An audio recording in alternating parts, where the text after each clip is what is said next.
Yes guys, we keep it moving and we keep improving. Today is Thursday. I'm having a rest day today. I've trained 4 days in a row, so I'm gonna have a break today and back at it tomorrow. So today we're gonna talk about what I did and what I do to shrink my belly fat. And the first thing I done was cut down my carbohydrates. So when you eat carbohydrates, they store in your muscles and liver as glycogen. If you overeat carbohydrates and you surplus and eat way too much, the rest of those carbohydrates will get stored as body fat. I was eating at one time, like 100 grams in the morning of oats. Then after my training, I'd have a bagel with chocolate spread on, Nutella, whatever. Then I would have a full packet of cooked rice with chicken. And I'd have them same sort of meals all through the day. So I was overeating carbohydrates, which was making me feel bloated. I had water retention, my face was all fluffy and puffy. I felt uncomfortable, so I was overeating carbohydrates. So now, to be fair, I don't even eat white rice no more. My carbohydrate sources are vegetables, fruit. I get it out of white potato and sweet potato and yams. They're my main carbohydrate sources now. So in order for me to make my belly fat shrink and cause fat loss, I have cut down my carbohydrates. I always give the analogy of going to the petrol station. If you're going on a long motorway journey, you will go to the petrol station and you will fuel your car accordingly for the journey. It's the same with carbohydrates. Carbohydrates is a great energy source to train in the gym. But you've got to try and use them energy sources around your session and after the session.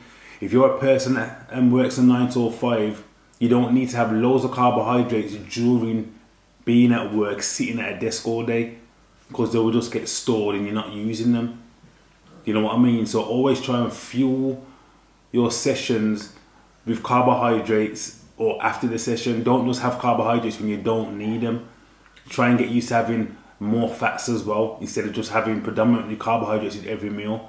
We live in a time now where if you have a pizza, it's literally carbohydrates. The whole pizza, bread and dough is carbohydrates. If you're going to McDonald's and have a meal, a Big Mac meal, your bun and then your fries, the milkshake are all full of carbohydrates. And we've been brought up to always be predominantly having carbohydrates over protein. So try, if you can, cut down your carbohydrates if you can, and you will see great loss and water retention will drop. I'm not saying go zero carbohydrates. I'm saying eat the right amount of carbohydrates for you, but don't overeat. You don't need carbohydrates in every meal. The second thing I done to shrink belly fat was starting moving more. When I first started training, I used to train in the evening back in the day.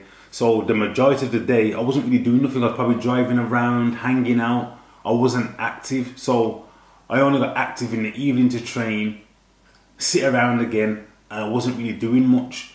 So it's a blessing for me. I've had dogs now for about 5 to 6 years. They've helped me move around more. So with my dogs, because they need to be walked, I will walk both of them singly every morning about 6 o'clock. They both get a 2 to 2.5 km walk every day. So that's 4.5 to 5 km I'm doing in the morning straight away.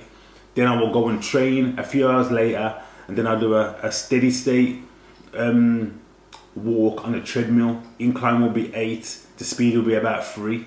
I'm not out of breath, I'm not puffing, it's just calm. And me doing that has helped me drop body fat and decrease my belly fat. So get more active. Don't just try and train in the morning and then sit on your settee all day, not doing nothing. Try and move around after every meal. Even if it's walking around your garden, walking around the block, walking around your kitchen island, whatever. Try and get a 10-minute walk. Listen to your, if you got a Fitbit, listen to your Fitbit. When it's time to stand up, stand up. If you are watching TV in the evening and adverts come on, go for a little walk while there's an advert break. Go up and down the stairs to the toilet and back. Just keep as active as possible if you can. So keep more active if you want to drop belly fat and body fat. I'm now also consistent with my water intake as well. I have at least 2.5 litres to 3 litres a day. I have 5 of these or 6 of these a day, which accumulates to 2.5 liters or 3 liters a day. So with water is important because when you get dehydrated, your body will naturally hold water because it's not getting any. So you'll look puffier, you'll get water retention, you'll get headaches, you'll get cramps in your muscles because you're not giving your body enough fluids. And sometimes you can mix your signals. You can think you're hungry and start picking around and you feel like you need to eat stuff, but you're actually dehydrated and you're thirsty. So if you drink the right amount of water through the day, your hunger signals and your appetite will be suppressed and you'll feel better. You know what I mean? You'll feel more fuller with your meals. You won't feel like picking or snacking anything at all. So whatever weight you are, aim. If you're a female, I would say aim for about 1.5 to 2 liters. And if you're a male, I would aim for 2.5 to 3 liters a day. That's depending on how much you weigh as well. But I would say that's the average for a male and female. And now make sure I get at least 7 hours sleep, no matter what. So sometimes I could be in bed listening to audio books, but I try and get in bed most of the time for 10 o'clock, and I try and get to sleep before 11, and I'm up about 6, half 6 in the morning. So I get at least 7 hours, probably a bit more every day. Your body needs this to repair your muscles. It makes you feel better the next day. It helps with your hunger signals.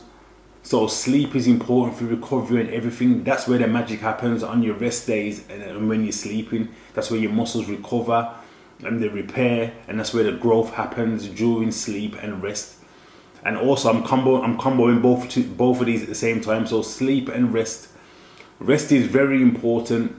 So for example, if you broke your leg, you wouldn't try and run on your leg the next day. You would need time to repair those muscles and recover. And it's the same when you go to the gym and you strength train. Remember, when you go to the gym, your goal is to tear those muscles. So when you come out of the gym, you feed them with protein, you relax through the night, you get a good sleep and a repair. A lot of people promote push, pull and lower and try and aim to train their muscles twice a week. I like to train one single muscle group hard as I can, and I make it repair and rest for 7 days. 5 to 7 days, I make each muscle group rest. So I'm not a fan of training a muscle twice a week. That's just me. But if you haven't got the time to do what I do with the bro split and just train your shoulders or just train your back, then do the push and pull lower. But I do suggest, if you have the time, try and train one muscle group and get that muscle in a place where it needs to repair, it's torn, you feed it, you rest, you recover and go to sleep and make them muscles repair. The next thing I changed regarding dropping belly fat and fat loss is I control my environment and I don't rely on willpower. And willpower is like motivation. Like, there's only so much willpower you can have. And what I mean by that is my environment. I don't have no distractions regarding what I'm eating, how I train. My cupboards are completely wiped out of chocolate, crisps, bread, whatever's in my cupboards is just completely single ingredient foods. I have fruit, veg, I have mince, chicken, water bottles. That's it, yeah. So I don't have no refined sugars or any sort of refined carbohydrates or anything in my house. And I'm not saying that I'm a weak person, but willpower, you're gonna get days when you don't feel, you're just gonna do it. You're just gonna end up doing it. If you've got a packet of biscuits in your cupboard, no matter what, that inner voice will give you a conversation about just have the one. One's all right, and you'll have that one. Your taste buds, oh my god, I'm loving it. And then you think, you know what, two's alright. You start battling again. Two's alright, I'll have the two. And by you know it, you've ate the whole packet through the day and you feel a bit bad for it, and then you're on to the next day and the same thing happens again. So I believe in environment over willpower.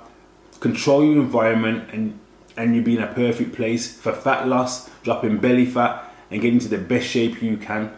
Avoid all distractions, control the distractions, and you're on the way. You'll be perfectly fine.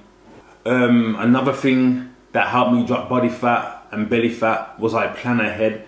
every Sunday I do my food shop for the house. I know what I'm buying, I know what I'm eating for the whole week, I know what I'm training through the week, I know what days I'm gonna have off.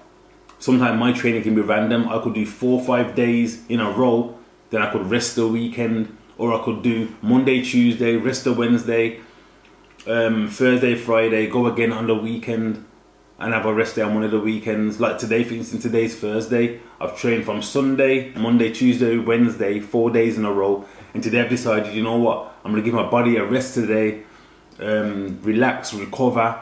I got a few things to do, and just chill and let my body repair and recover. So always plan ahead, plan your food shop, plan what you're eating, plan what you're training, and plan what days you're gonna have off from the gym. Always think ahead. And that's all from me, people. That's my little tips and guide for shrinking your belly fat. Have a great day, be extraordinary, and dare to be different.